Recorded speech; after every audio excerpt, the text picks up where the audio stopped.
प्यारे बच्चों, आप सभी का हमारे चैनल पे बहुत बहुत स्वागत है। जितने भी विद्यार्थी 27 फरवरी को गणित का पेपर देने वाले हैं उनके लिए गणित का एक वायरल मॉडल पेपर लेकर के आ चुके हैं। और बच्चों, इस वीडियो के माध्यम से मैं आप सभी को इस पूरे वायरल पेपर के एक एक प्रश्नों का सलूशन बताने वाला हूं। एक बात दोस्तों, मैं आप सभी को यकीन के साथ बोल सकता हूं कि जो भी बच्चा ईमानदारी से इस पूरे वायरल पेपर का सलूशन अंत तक देख लेता है तो गणित के पेपर में 70 में 70 स्कोर कर सकता है। इस बात की पूरी गारंटी है। और बच्चों, इस पूरे वायरल पेपर को हल करने के लिए आपके पास समय रहेंगे 3 घंटे 15 मिनट। यहां पे निर्देश बताया जा रहा है कि प्रारंभ के 15 मिनट परीक्षार्थियों को प्रश्न पत्र पढ़ने के लिए निर्धारित है।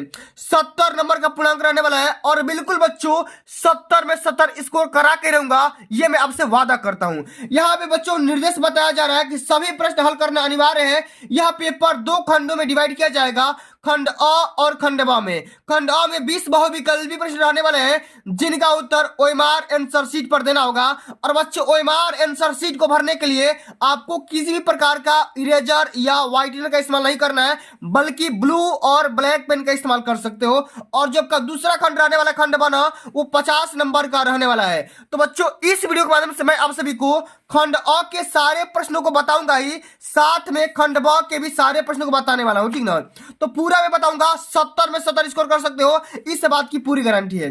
आइए बच्चों, सबसे पहले क्वेश्चन की तरफ बढ़ते हैं। सबसे पहला क्वेश्चन पूछा गया है, बहुविकल्पी है कि किन्हीं दो संख्याओं का एलसीएम 60 है तथा एचसीएफ 3 है।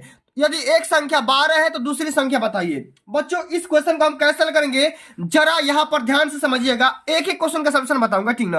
एक भी क्वेश्चन को मैं छोड़ूंगा नहीं, ईमानदारी से बता रहा हूं। और ये वीडियो देखने के बाद आप सभी का गणित के पेपर में 70 में 70 स्कोर हो जाएगा, इस बात की पूरी गारंटी मैं लेता हूं, ठीक ना। तो बच्चों, क्वेश्चन को कैसे हल करेंगे जरा ध्यान से समझिएगा। यहाँ पे एलसीएम दे रखा है भैया, लॉसा दे रखा है। लॉसा कितना दिया है? 60 दिया है, ठीक ना। यहाँ पे एचसीएफ दिया है, कितना एचसीएफ दिया है बाबू? यहाँ पे 3 दिया है। और एक संख्या दे रखा है, पहली जो संख्या है, पहली संख्या दे रखा है बाबू, यहाँ पे ध्यान से समझिएगा, ठीक ना। पूरा सॉल्यूशन बताऊंगा, आराम आराम समझाऊंगा, ठीक ना। पहली संख्या 12 दे रखा है। तो बच्चों, दूसरी संख्या बताना है। तो हम जानते हैं फॉर्मूला क्या होता है, एलसीएम इंटू एचसीएफ बराबर क्या होता है बच्चों, पहली संख्या गुणे होता है दूसरी संख्या। यह फॉर्मूला आप सभी को पता होना चाहिए, पहली संख्या गुणे दूसरी संख्या। तो एलसीएम क्या दिया है? 60 दिया है। एचसीएफ कितना दिया है? 3 दिया है। पहली संख्या 12 दिया है, दूसरी संख्या x मान लो। तो हम क्या कर सकते हैं, 60 गुणे 3 और बटे का 12 कर सकते हैं, बराबर x। और ये 12 पचे का 60 और 3 पच का हो जाएगा भैया 15। यानी कि भैया जो दूसरी संख्या निकाल करके आएगी वो कितना आएगी, 15 निकल करके आएगी। और यहाँ पर देख पा रहे हो कि ऑप्शन नंबर सेकंड में क्वेश्चन दिया गया है, ऑप्शन दिया गया है, ठीक ना। इसी प्रकार से बच्चों आप सभी को हल करना होगा। एक एक प्रश्नों का जवाब मैं आप सभी को आराम आराम से बताऊंगा। वीडियो थोड़ी सी लंबी हो सकती है, लेकिन भैया पूरा सॉल्यूशन बताऊंगा, ठीक ना। पूरा सॉल्यूशन बताऊंगा शुरू से लेकर के अंत तक, ठीक ना। चलिए, अगला हमारा क्वेश्चन क्या दे रखा है, एक शून्येतर परिमेय संख्या तथा एक अपरिमेय संख्या का गुणनफल कितना होता है। अच्छा, शून्येतर परिमेय संख्या क्या होता है भैया? शून्येतर परिमेय संख्या जैसे मान लो 2 है, ठीक ना, ये परिमेय संख्या है। और एक अपरिमेय संख्या कोई भी ले लो, जैसे मान लो √2 है, ठीक ना। अब दोनों संख्याओं को जब आपस में गुणा करें क्या हो जाएगा, 2 इंटू √2। और ये संख्या क्या हो जाएगी, ये संख्या आपका क्या हो जाएगी, अपरिमेय हो जाएगी। क्या हो जाएगी? अपरिमेय। तो भैया जो भी गुणनफल होगा हमेशा सदैव अपरिमेय होगा। सदैव क्या होगा? सदैव अपरिमेय होगा। क्या होगा भैया? सदैव अपरिमेय होगा। ऑप्शन नंबर पहला बिल्कुल राइट आंसर हो जाएगा। आगे बढ़ जाते हैं। अगला हमारा क्वेश्चन क्या दिया है कि रेखा युग्म समीकरण x + 2y - 5 = 0 और 4x + 8y - 20 = 0 के हल होंगे। अच्छा, हल निकालने के लिए सबसे पहले क्या करेंगे, सबसे पहले बच्चों यहाँ पे देखो, ध्यान से देखो। यहाँ पे सबसे पहले जो भी आपका इक्वेशन दिया है ना, यहाँ पे लिख लो x + 2y - 5 = 0। इसको इक्वेशन फर्स्ट मानो। अगला हमारा इक्वेशन क्या दिया है, ये दिया 4x, ठीक है, यहाँ पे 8y प्लस में 8y माइनस में 20 = 0। इसको आप इक्वेशन नंबर सेकंड मान लो, ठीक ना। इसी प्रकार से मान लो। अब अच्छा हम करें क्या, इसको हम a1x + b1y + c1 से कंपेयर करेंगे। तो यहाँ पे a1 का मान क्या आ जाएगा, यहाँ पे देखो a1 का मान आ जाएगा 1, a2 का मान आ जाएगा, यहाँ पे देखो a2 का मान आ जाएगा 4, ठीक है। इसी प्रकार से b1 का मान क्या आ जाएगा 2 और b2 का मान क्या आ जाएगा 8। इसी प्रकार से C1 का मान निकालो और C2 का मान निकालो। C1 का मान आ जाएगा -5 और C2 का मान क्या आ जाएगा -20, ठीक ना। इतना हो गया। इसको क्या करना है, कंपेयर करना है a1x प्लस में b1y प्लस में c1 बराबर 0 से। ये रैखिक समीकरण का स्टैंडर्ड फॉर्म होता है, ठीक ना। कंपेयर कर दो कि a1 b1 c1 a2 b2 c2 का मान आ गया। अब बच्चों आपसे पूछा गया है कि इस समीकरण हल किस प्रकार के होंगे, तो हल निकालने के लिए आपको क्या करना होगा, a1/a2 बराबर b1/b2 निकाल लो, ठीक ना, या c1/c2 निकाल लो, c1/c2 सबका बराबर करोगे तो a1/a2 का मान क्या हो जाएगा 1/4 और b1/b2 का मान यहाँ पे देखो 2/8 है और c1/c2 मान -5/20 माइनस। तो सबका मान क्या आ जाएगा बच्चों, सबका मान आ जाएगा 1/4। सबका मान क्या आ जाएगा 1/4, ये भी 1/4 और ये भी 1/4, यानी कि बच्चों सबका मान क्या आ गया 1/4 आ गया। तो कहने का सेंस क्या है कि जो भी आपका इक्वेशन होगा ये अपरिमित रूप से अनेक हल होंगे। इसके क्या होंगे भैया, अपरिमित रूप से अनेक हल होंगे, क्योंकि जहां भी a1/a2 b1/b2 और c1/c2 का मान जब हमेशा बराबर आ गया तो क्या होगा, अपरिमित रूप से अनेक हल होंगे। इसी प्रकार से आप सभी को हल करना होगा। आगे समझ में, सेकंड ऑप्शन बिल्कुल यहां पर राइट आंसर हो जाएगा। आगे देख लेते हैं कि वह सबसे बड़ी संख्या जिससे 70 और 125 को विभाजित करने पर क्रमशः शेषफल 5 और 8 बचे। तो बच्चों कैसे हल करना है जरा ध्यान से समझिएगा। चौथा नंबर हमारा क्वेश्चन है, यहां पे देखो 70 से भाग करना है और साथ में 125, ठीक ना। और हमारा क्या शेष बच रहा है, 5 शेष बच रहा है। तो जो भी शेष बच रहा है ना उसको घटा दो और यहाँ पे 8 शेष बच रहा है, घटा दो। और घटाने के बाद यहाँ पे देखो ये 65 आ जाएगा और ये आ जाएगा 100। कितना आ जाएगा भाई, एक ये देखो 15 में से 8 गया, 15 में से 8 गया 7 और यहाँ पे 117, ठीक ना। तो करना क्या है, 65 और 117 का भैया आप HCF निकाल दो। HCF यानी कि मौसा निकाल दो, 65 का भी निकालो और साथ में 117 का निकाल दो। तो क्या हो जाएगा मौसा भैया, आओ निकालते हैं। 65 का निकालो और 117 का निकालो, ठीक ना। निकाल देते हैं भाई, आइए निकाल देते हैं। तो क्या हो जाएगा, ये भैया कटेगा कितना बार में, 13 बार में कट जाएगा। 13 बार में 13 5 65 और 13 9 117, ठीक ना। तो इसका जो भी मौसा होगा बच्चों क्या हो जाएगा, HCF क्या निकल कर आ गया 13। क्या हो जाएगा 13, क्या हो जाएगा भैया 13, ठीक ना। तो ऑप्शन नंबर हमारा पहला बिल्कुल राइट आंसर हो जाएगा। और आप चेक भी कर सकते हो, बड़ी संख्या जो 13 है ना, 13 से जब आप इसमें और इसमें डिवाइड करोगे तो शेषफल क्या बचेगा, 5 बचेगा और 8 बचेगा क्रमशः, ठीक है। अब देखो अगला हमारा क्वेश्चन क्या पूछा गया है कि 3 के प्रथम 5 गुणजों का योगफल निकालिए। 3 के प्रथम 5 गुणजों का योगफल निकालिए। तो बच्चों देखो इसका एक फार्मूला भी होता है, लेकिन आपको फार्मूला पर नहीं हल करना है, फार्मूला भी बता दूंगा, ठीक ना। ये होता है के, फार्मूला क्या होता है, 5वां नंबर क्वेश्चन है, ठीक ना। ये फार्मूला होता है के गुणे n कोष्ट में n+1 और बटे का 2 होता है, ठीक ना। ये फार्मूला होता है, के गुणज का नाम है और n मतलब जितना संख्या का बोलेगा। तो के का मान क्या है 3 और कितना निकाला है 5, तो 5 गुणे 5 प्लस से क्या हो जाएगा 6 और बटे का 2। ये क्या हो जाएगा, ये हो जाएगा बच्चा यहाँ पे 2 तिया का 6, ठीक ना। और ये क्या हो जाएगा तितरी का 9 और 9 बच्चे क्या हो जाएगा 45, 9 बच्चे क्या हो जाएगा भैया 45। तो जो भी हम 3 के प्रथम 5 गुणजों का योगफल निकालेंगे ना क्या हो जाएगा 45 हो जाएगा। अगर आपको ये ट्रिक पता नहीं होगा तो आप यहाँ पे कर सकते हो, देखो इस प्रकार से कर सकते हो 3 6 9, ठीक ना। उसके बाद से 12, उसके बाद से 15, देखो 3 का 3 3 6 3 9 3 4 12 3 5 15, ये 5 हो गया ना। और 5 का जब योगफल निकालोगे ना 45 ही आएगा, क्या आएगा 45 ही आएगा। तो मैंने 2 नियम बता दिया, दोनों नियम से हल कर लेना, ठीक ना। अब चलो बच्चों अगला जो हमारा क्वेश्चन पूछा गया है कि द्विघात समीकरण 2x² - 4x + 3 = 0 के बारे में निम्न कथनों पर विचार करिए। तो सबसे पहले बच्चों क्या करना है, इसका आप डी का मान निकालो, विविधकर का मान निकालो और इसका मूल क्या होगा उसके बाद से आपको पता लग जाएगा, ठीक ना। आइए हल करते हैं। सबसे पहले इक्वेशन क्या दिया है, हमारा इक्वेशन दिया है 6ठा नंबर क्वेश्चन है 2x² माइनस में क्या भैया, माइनस में 4x है प्लस 3 बराबर 0 है। इसका डी का मान निकालोगे तो कैसे होगा, कंपेयर करो ax² plus bx plus c बराबर 0। ए का मान क्या हो जाएगा 2, बी का मान क्या हो जाएगा माइनस में 4 और सी का मान क्या हो जाएगा प्लस में 3, ठीक। अब विविधकर का एक फॉर्मूला क्या होता है, डी बराबर b² - 4ac होता है, ठीक है। तो बी का मान क्या हो जाएगा माइनस में 4 का होल स्क्वायर कर दो, -4 इंटू ए का मान 2 और इंटू सी का मान 3। तो ये क्या हो जाएगा बच्चों, ये 16 हो जाएगा, माइनस में 4 4 दूनी 8 3 24 हो जाएगा। अब कहने का सेंस क्या है कि ये क्या हो जाएगा भैया, कट जाएगा और ये माइनस का 8 आ जाएगा, और कहीं ना कहीं ये क्या है भैया, 0 से छोटा है, 0 से क्या है, छोटा आ गया। अब जब 0 से छोटा आ गया तो बच्चों क्या हो जाएगा, इसका मूल क्या हो जाएगा भैया, ये काल्पनिक मूल हो जाएगा, क्या हो जाएगा, वास्तविक नहीं होगा, काल्पनिक मूल हो जाएगा, ठीक ना, काल्पनिक मूल हो जाएगा। अब चलो हम आते हैं ऑप्शन पे। तो दिए गए व्युत्कर का समीकरण के व्युत्कर शून्य से कम है, तो भैया सही बात है, शून्य से कम है, सही बात है, क्या है, शून्य से कम है, ये सही हो जाएगा। समीकरण के कोई मूल वास्तविक नहीं है, तो भैया रियल बात है ये भी कि वास्तविक नहीं है। समीकरण के व्युत्कर शून्य है तो नहीं है भाई, समीकरण के मूल्य वास्तविक है तो नहीं है, वास्तविक नहीं है।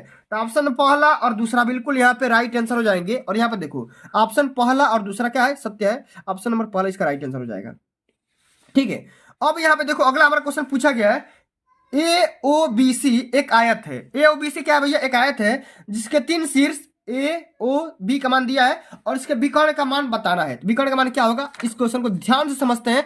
देखो भैया मैं क्या आपसे क्या बोला हूं, मैं आपसे वादा कर दिया हूं कि भैया 70 में 70 स्कोर कराऊंगा, जरूर कराऊंगा। वीडियो को बस खाली एंड तक देखो, आराम आराम समझाऊंगा। वीडियो थोड़ी सी लंबी बनेगी, मैं जानबूझ के बना रहा हूं, लेकिन आपको पूरा 70 में 70 क्लियर हो जाएगा। आइए एक आयत बनाते हैं, ठीक ना, एक आयत भैया बनाते हैं, आराम से बनाना, ठीक ना, कोई परेशान होने की बात नहीं है। इसका मान लो ए, इसका मान लो ए क्या है, AOBC, AOBC सबका निर्देशांक लिख दो। ए का निर्देशांक क्या है, 0,3, 0,3 है। इसी प्रकार से ओ का क्या है भैया, ओ का है 0,3, 0,3। बी का क्या है 5,0, 5,0 है। सी का आपको पता नहीं है तो कोई दिक्कत नहीं है, बस खाली इसका विकर्ण निकालना है, तो विकर्ण यहां से देखो, तो देखो ये बिंदु एक हो गया और एक दूसरा बिंदु ये हो गया, तो ए और बी का बीच का दूरी निकाल दो, विकर्ण निकाल कर आ जाएगा। तो हम ए बी निकालते हैं, तो ए बी का फॉर्मूला क्या होता है, ए बी का फॉर्मूला होता है बच्चों, मैं यहाँ पे लिख दे रहा हूँ, x1 - x2 का whole square plus y1 - y2 का होल स्क्वायर, यही होता है फार्मूला, दो बिंदुओं के बीच की दूरी। अब यहाँ पे कर दो भैया, x1 का दूरी क्या है, यहाँ पे x1 ये x1 है, ये x2 है, या आपका ये x1 है, ये y1 है, x1 y1, ये है y, ये है आपका x2 और ये है आपका y2, ठीक है। यहाँ पे देखो x1 का मान रखो 0 - 5 का होल स्क्वायर प्लस 3 - 0 का होल स्क्वायर, रूट निकाल दो। ये हो जाएगा बच्चों 25 और ये हो जाएगा आपका 9, तो 25 और 9 कितना हो जाएगा 34, क्या हो जाएगा 25 9 34, और यही इसका राइट आंसर हो जाएगा, रूट में 34, ठीक ना। तो यहाँ पे देख पा रहे हो रूट में 34 इसका बिल्कुल राइट आंसर हो जाएगा। अब बच्चों आगे देख लेते हैं, अगला हमारा क्वेश्चन क्या दिया है, यदि समीकरण x² + kx - 5/4 बराबर 0 का मूल्य 1/2 है तो k का मान निकालिए। अब बच्चों इस वाले क्वेश्चन को हम कैसे करेंगे, जरा यहाँ पर ध्यान दीजिए बाबू, ठीक ना, पूरा क्वेश्चन समझाऊंगा भैया, एक भी क्वेश्चन को छोड़ूंगा नहीं, ठीक ना। यहाँ पे हमारा इक्वेशन दिया है ये वाला, 8वां नंबर सवाल है, x² - kx - 5/4 बराबर 0। अच्छा एक मूल का मान दिया है कितना 1/2, तो जहां जहां 1/2 है ना वहां वहां x का मान रख दो, ठीक ना, x बराबर 1/2 रखने पर ये क्या हो जाएगा 1/2 का होल स्क्वायर माइनस ये हो जाएगा k/2 हो जाएगा ना, ये -5/4 बराबर 0, ठीक है। अब ये देखो ये बटा 4 हो जाएगा माइनस k/2, ये क्या हो जाएगा -5/4 बराबर 0। अब हम कर सकते हैं, देखो यहाँ पे देखो k/2 बराबर क्या कर सकते हैं, इसको कर दोगे यहाँ पे ये हो जाएगा, इसको इधर फेंक दोगे, इसको इधर फेंक दोगे, ये हो जाएगा 5/4 - 1/4, ठीक है, चिन्ह बदल जाएगा, तो ये हो जाएगा k/2 बराबर ये हो जाएगा 5 में 4 गया 4/4, ठीक ना, ये हो जाएगा 4, तो ये हो जाएगा कितना भाई, ये हो जाएगा 1, तो k बराबर क्या आ जाएगा 2, k का मान क्या आ जाएगा 2, k का मान क्या आ जाएगा बाबू 2, यहाँ पे देखो ऑप्शन में मैच कर रहा है। चलो आगे देख लेते हैं, अगला हमारा क्वेश्चन क्या है कि दो त्रिभुज समरूप होते हैं, दो त्रिभुजों के समरूप होने का कंडीशन क्या होता है, तो यदि इनके संगत कोण बराबर हो, भाई सही बात है संगत कोण बराबर होना चाहिए, साथ में इनकी संगत भुजाएं एक ही अनुपात में यानी कि समानुपाती होनी चाहिए, दोनों ऑप्शन यहाँ पे क्या हो जाएगा राइट आंसर हो जाएगा, इस बात को ध्यान में रख लेना। आइए बच्चों अब अगला क्वेश्चन देखते हैं, अगला क्वेश्चन ये बोल रहा है कि यदि एक समकोण त्रिभुज ABC में कोण C बराबर 90 डिग्री और AC बराबर 3 सेंटीमीटर और BC बराबर 4 सेंटीमीटर है तो बिंदु C से जाने वाली माध्यिका की माप बताइए। तो इस क्वेश्चन को कैसे हल करेंगे जरा यहाँ पर ध्यान दीजिएगा, ये 10 नंबर क्वेश्चन है, ठीक ना, पूरा आराम से समझिएगा। यहाँ पे सबसे पहले हम यहाँ पे ट्रायंगल एक ड्रा करते हैं, ठीक ना, एकदम आराम से। यहाँ पे जिसका जो C कोण है ना वो क्या भैया समकोण है 90 डिग्री का है, ठीक ना। और इसको मान लो ए मान लो, और इसको बी मान लो, और इसको सी मान लो, ठीक ना। ए बी सी एक त्रिभुज बन गया, ठीक ना। यहाँ पे देखो ए सी का मान कितना दिया है, ए सी बराबर यहाँ पे दिया है 3, और बी सी बराबर कितना दिया है, 4 दिया है। तो बच्चों पाइथागोरस का प्रमेय लगा करके ए बी का मान निकाल सकते हो। ए बी बराबर क्या हो जाएगा, ए सी का स्क्वायर प्लस में बी सी का स्क्वायर, ठीक ना। तो ए बी बराबर क्या आ जाएगा, ए बी बराबर आ जाएगा ए सी का मान कितना दिया है 3, 3 का स्क्वायर प्लस में 4 का स्क्वायर, ये क्या हो जाएगा, ये 9 प्लस में 16, ये कितना आ गया 25। अब देखो ए बी का स्क्वायर बराबर 25, तो ए बी बराबर क्या आ जाएगा, ए बी बराबर रूट निकाल दो भैया, तो आ जाएगा 5, मान लो 5 सेंटीमीटर निकल करके आ जाएगा। इसका मान पूरे का मान क्या आ गया 5। अब बच्चों करना कि आपको यहाँ से इसकी माध्यिका निकालना है, इसकी मान लो इसको ओ मान लो, ठीक ना, यहाँ पे ओ पॉइंट मान लो, तो आपको ओ सी का मान निकालना है, ठीक ना, ओ सी का मान निकालना है। लेकिन बच्चों हम एक बात आप बताओ कि जब ए बी का मान 5 सेंटीमीटर है, तो ओ बी का मान कितना होगा, ओ बी का मान कितना होगा, ओ बी का मान 2.5 सेंटीमीटर होगा, 2.5 सेंटीमीटर होगा, इतना होगा कि नहीं होगा, बताओ, आप ही बताओ, सोच करके बताओ। तो जब देखो ये जो माध्यिका होगी ना, जब आप इस पे जाएंगे ना, तो ये एक क्या होगा, एक 90 डिग्री का एंगल बनाएगा, ये क्या होगा, एक 90 अंश का कोण बनाएगा, और ये आपका आधार हो जाएगा, और ये आपका लंब हो जाएगा। क्या होगा, ये आपका लंब होगा, ये आधार होगा, और इसको हम कर्ण मान लेंगे, ठीक ना। और इसके हिसाब से पाइथागोरस का फिर से प्रमेय लगाएंगे, और यहाँ पे ओसी का मान निकाल लेंगे, ठीक ना। तो हम यहाँ से लगाएंगे, ठीक ना, जो कर्ण होता है हमारा बीसी बराबर, बीसी स्क्वायर बराबर क्या हो जाएगा, बीसी बराबर होगा ओ बी का स्क्वायर प्लस में ओ सी का स्क्वायर। इस प्रकार से आप सभी को हल करना होगा। और बच्चों यहाँ पे देखो, यहाँ पे आपको यहाँ पे बीसी का मान दिया गया है, बीसी का मान दिया गया है 4, तो 4 बराबर 4 का स्क्वायर कर दो। फिर यहाँ पे देखो ओ बी का मान कितना दिया है, ओ बी का मान दिया गया 2.5 सेंटीमीटर, ठीक ना। और आपको ओ सी का मान तो भैया निकालना ही है, ठीक ना। तो क्या करोगे, ओ सी का स्क्वायर बराबर हो जाएगा, यहाँ पे देखो 4 के 16, इसको इधर फेंक दो तो क्या हो जाएगा माइनस 6.25 हो जाएगा, क्योंकि 25 का स्क्वायर क्या होता है, 625 होता है। अब बच्चों करना क्या है, ओसी का स्क्वायर बराबर, अब घटा दोगे तो 9.75 आ जाएगा, ठीक ना। अब देखो ओसी का आपको निकालना है मान, तो क्या हो जाएगा 3.12 के अप्रैक्स में होगा, ठीक ना। इसका सेंटीमीटर हो जाएगा। अब देखो ऑप्शन में मैच कराते हैं, तो ऑप्शन में तो कोई यहाँ पे दिया नहीं है, तो ऑप्शन नंबर यहाँ पे दूसरा को टिक करना, क्योंकि भैया देखो यही इसका अप्रैक्स में है, 3 सेंटीमीटर को चूज करोगे पूरा यहाँ पे ऑप्शन सही होगा, ठीक ना। अब चलो बच्चों आगे देख लेते हैं। अगला हमारा क्वेश्चन पूछा गया, ध्यान से समझिएगा, ठीक ना। जितना क्वेश्चन बता रहा हूँ सारे के सारे क्वेश्चन इंपॉर्टेंट है, और यही पेपर में पूछे जाएंगे, ठीक ना। चलिए अगला हमारा क्वेश्चन क्या है, बोला जा रहा है कि sine theta minus cos theta बराबर 1 है, तो साइन की पावर 4 थीटा प्लस कॉस की पावर 4 थीटा का मान निकालिए, ठीक ना। यहाँ पे देखो, यहाँ पे मान दिया गया साइन थीटा, ठीक ना, माइनस में कॉस थीटा बराबर 1 दिया है, ठीक ना। करना क्या आपको कि साइन की पावर 4 थीटा प्लस कॉस की पावर 4 थीटा का मान निकालना है। तो यहाँ पे देखो मैं यहाँ पे क्या कर रहा हूँ, थीटा के जगह पे 90 डिग्री भर दे रहा हूँ, क्योंकि देखो साइन 90 का मान क्या होता है भैया, साइन 90 का मान 1 और माइनस कॉस 90 का मान 0। तो यहाँ पे क्या आ जाएगा, 1 माइनस 0 बराबर 1 आ गया, यानी कि सही है। तो थीटा का मान क्या रखोगे, थीटा का जगह पे 90 भर दो, तो देखो साइन 90 डिग्री का पावर 4 कर दो प्लस कॉस 90 डिग्री का पावर 4 कर दो, तो ये क्या हो जाएगा, साइन 90 का मान 1 का स्क्वायर करोगे तो कुछ भी करोगे तो एक ही आएगा, ये 0, तो क्या हो जाएगा 1 ही आएगा, क्या हो जाएगा 1 ही आएगा। ऑप्शन नंबर पहले इसका राइट आंसर होगा, ऑप्शन नंबर पहले क्या होगा राइट आंसर होगा। चलिए आगे देख लेते हैं। अगला हमारा क्वेश्चन दिया गया है कि साइन 2a बराबर 2 साइन a तब सत्य होगा, ए का मान क्या होगा। देखो यहाँ पे साइन 2a बराबर दिया गया है, साइन 2a बराबर दिया गया है 2 साइन a, ठीक ना। अब बच्चों यहाँ पे ए का मान बताना है कि कोण ए का मान क्या होगा। तो यहाँ पे देखो हम फार्मूला जानते हैं, साइन 2a बराबर होता है 2 sign a into cos A होता है, आपको पता होना चाहिए। और यहाँ पे दिया है 2 साइन a, अच्छा 2 साइन a से 2 साइन a कैंसिल आउट, तो कास a बराबर 1, तो कास कितने डिग्री का मान, कास कितने डिग्री का मान 1 होता है, कास कितना डिग्री का मान होता है 0 डिग्री का मान, कितना डिग्री का मान भैया 0 डिग्री का मान 1 होता है। अब यहाँ पे ए का मान रख दो यहाँ पे ए का मान 0 डिग्री, इस प्रकार से हल हो जाएगा, ठीक ना। चलिए आगे देख लेते हैं। अगला हमारा क्वेश्चन क्या है कि यदि 4 tan थीटा इक्वल टू 3, तो 4 sin theta minus cos theta upon 4 sin theta plus cos theta का मान बताना है। तो बच्चों हम करें क्या, सबसे पहले यहाँ पे हम tan थीटा का मान निकाल लेंगे। सबसे पहले क्या करना होगा आपको, यहाँ पे tan थीटा का मान निकालना होगा, ठीक ना। क्या करना होगा भैया, tan थीटा का मान निकाल लो। देखो जब यहाँ पे 4 tan थीटा बराबर 3 दिया है, तो tan थीटा का मान तो निकाल ही सकते हो, 3/4 निकाल सकते हो, ठीक ना।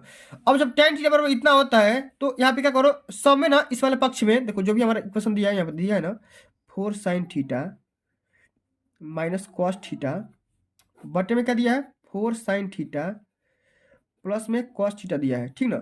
इस प्रकार से दिया है तो हम अंश में और हर में कास से डिवाइड करेंगे। क्या करेंगे भैया, कास से डिवाइड कर लेंगे। तो जब कास से डिवाइड करोगे तो आओ करते हैं आराम से। ये हो जाएगा 4 साइन थीटा बटा में cos theta minus cos theta बटा में कॉस थीटा बटा में क्या हो जाएगा 4 साइन थीटा बटा में cos theta plus cos theta बटा में कॉस थीटा। इतना तो भैया आप कर ही सकते हो, इतना कर सकते हो। तो ऊपर में क्या हो जाएगा भैया, ऊपर में हो जाएगा आप सभी का 4 tan थीटा -1 और बटा में ये देखो 4 tan थीटा प्लस में 1 हो जाएगा। अब tan थीटा का मान रख दो 3/4 तो 4 गुणे 3/4 माइनस 1 बटा में 4 गुणे 3/4 प्लस में 1, ठीक ना। इस प्रकार से अब देखो 4 से 4 कैंसिल आउट, ये 4 से 4 कैंसिल आउट, ये तो ऊपर क्या बचेगा 3 - 1 यानी कि 2 ऊपर बच गया और नीचे क्या बचेगा 3 + 1 यानी कि 4। तो क्या हो जाएगा 1/2 आ जाएगा। 1/2 देखो ऑप्शन में कोई मैच कर रहा होगा, 1/2 यहाँ पे देखो दिख रहा है। चलिए आगे देख लेते हैं। अगला हमारा क्वेश्चन क्या दिया है कि sec a plus tan a into 1 - sin a का मान क्या होगा। sec a plus tan a इसको हम कैसे हल करेंगे जरा यहाँ पर ध्यान से देखिएगा। sec a प्लस में tan a इंटू क्या है 1 - sin a, ठीक है। सबको साइन का इसमें तोड़ दो, ये हो जाएगा 1 बटा में cos a प्लस हो जाएगा sin a बटे में cos a, ठीक है। ये हो जाएगा 1 - sin a, इसको ऐसा ही छोड़ दो बाबू, ठीक ना।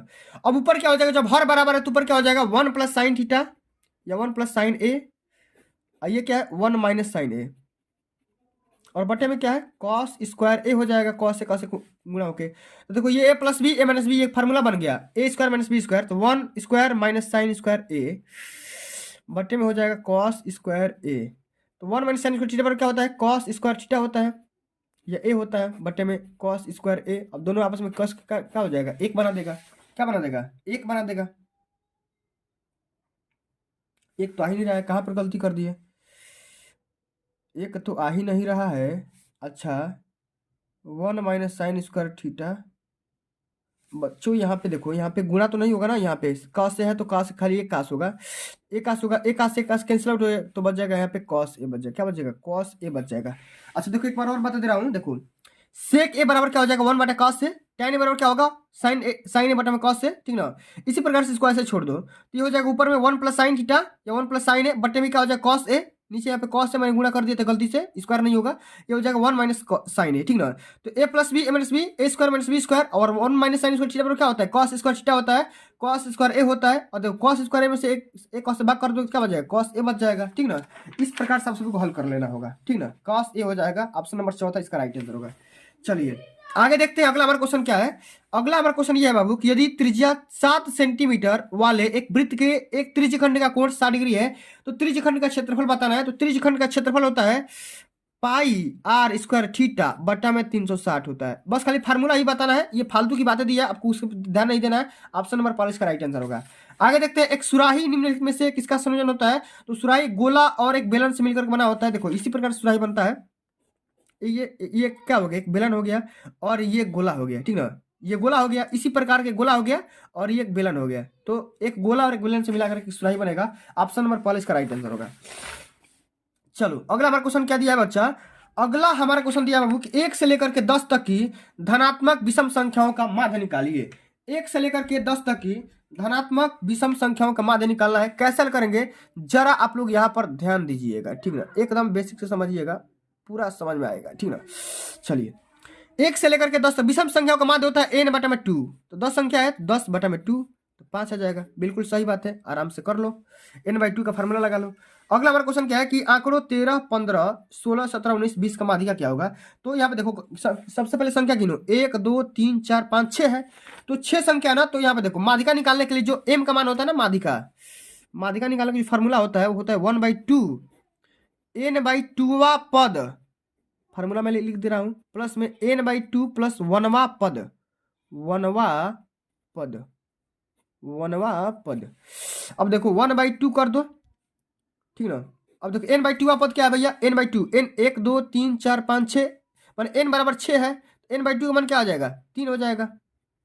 तो तीसरा पद देखो 1 2 3, तीसरा पद क्या हो जाएगा 16।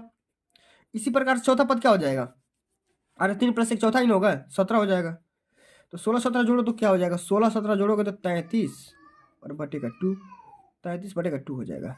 इस प्रकार से हल कर लेना, 33 बटेगा 2 यहाँ पे देखो दिख रहा है। ठीक है, अब चलो आगे देख लेते हैं कि यदि कुछ प्रेक्षणों का मान 27 है और बहुलक का मान 45 है तो माध्यिका का मान निकालिए। तो बच्चों यहाँ पे एक फार्मूला होता है, मैं आपको लिख दे रहा हूँ यहाँ पे, बहुलक बराबर होता है, यहाँ पे होता है बच्चों 3 गुणे माध्यिका। 3 गुणे माध्यिका क्या पूछा है आपसे विषय, माध्यिका 3 गुणे माध्यिका माइनस 2 गुणे माध्य होता है। ठीक है, इसको आप याद कर लेना। ठीक है, 19 नंबर क्वेश्चन है। आइए लगाते हैं। माध्य का मान कितना दिया है 27, ठीक ना, माध्य का मान कितना दिया है 27 दिया है, तो बहुलक भी दिया है 45। 3 गुणे माध्यिका का m मान लो माइनस 2 गुणे यहाँ पे 27 कर लो, तो ये हो जाएगा 45 और इधर आएगा तो 54, 45 27 गुना 54 हो जाएगा बराबर 3 इंटू एम हो जाएगा।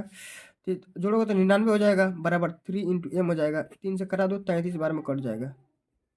एम का मान कितना आ गया 33, एम का मान कितना आ गया 33, देखो यहाँ पे दिख रहा है। आगे देखते हैं कि जब एक पासे को फेंका जाता है तो 3 से छोटी एक विषम संख्या के आने की प्रेरिकता क्या होगी। तो सबसे पहले बताओ कि पासे में कितना बाई साइड होता है, 6 होता है ना, 6, ठीक है ना। तो यहाँ पे पूछा गया कि 3 से छोटी विषम संख्या, 3 से छोटी विषम संख्या कितनी है भैया, एक है, एक ही है ना, एक ही है और एक ही है, ठीक ना, एक है और एक ही है। तो पासा जो सबसे पहले यहाँ पे देखो प्रायिकता निकालने का फॉर्मूला क्या होता है, देखो मैं यहाँ पे लिख दे रहा हूँ।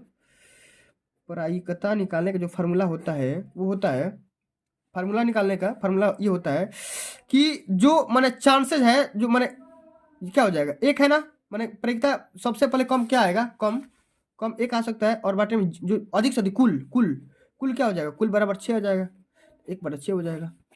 ठीक है, 1/6 आ जाएगा, 1/6। चलिए इसी प्रकार से बच्चों आप सभी को हल करना होगा।